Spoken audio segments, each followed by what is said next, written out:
राज्य सरकारଙ୍କ मार्गदर्शिका अनुଯାयी मालकानगिरी जिला प्रशासन पक्षर पालित हेउथुवा ओडिया भाषा पक्षर नवम दिवस अवसर में एक स्वतंत्र कार्यक्रम आस बहीटे किणिबा अभियान सफलतार सहित संपन्न हो जाइछि।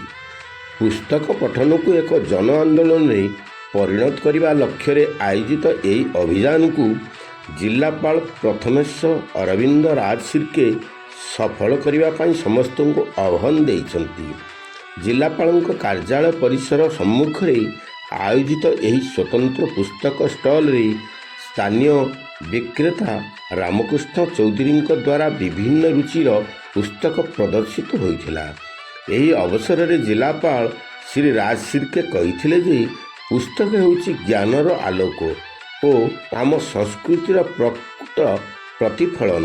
विशेषकर छात्र छात्री माने बही सह बंधुता कले एक समृद्ध समाज गठन हो पारिबो। एही कार्यक्रम में अतिरिक्त जिलापाल प्रशासन सोमनाथ प्रधान, अतिरिक्त जिलापाल राजस्व वेदवर प्रधान, मुख्य उन्नयन अधिकारी दाशरथी सराबू, उपजिलापाल दुर्योधन भोई सहित जिला सूचना लोकसंपर्क अधिकारी प्रमीला माझी, सामाजिक सुरक्षा अधिकारी निर्मल धारुआ, जिला संस्कृति अधिकारी संतरास नारायण पंडा प्रमुख उपस्थित रही पुस्तक क्रय करथिले।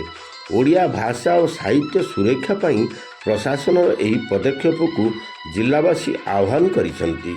यही अवसर में विद्यालय और शिक्षानुष्ठान गुड़िकर छात्र छात्री माने बहु संख्यार जोग दे निज निज मन पसंदर बही किणवा सह पठन प्रति आग्रह प्रकाश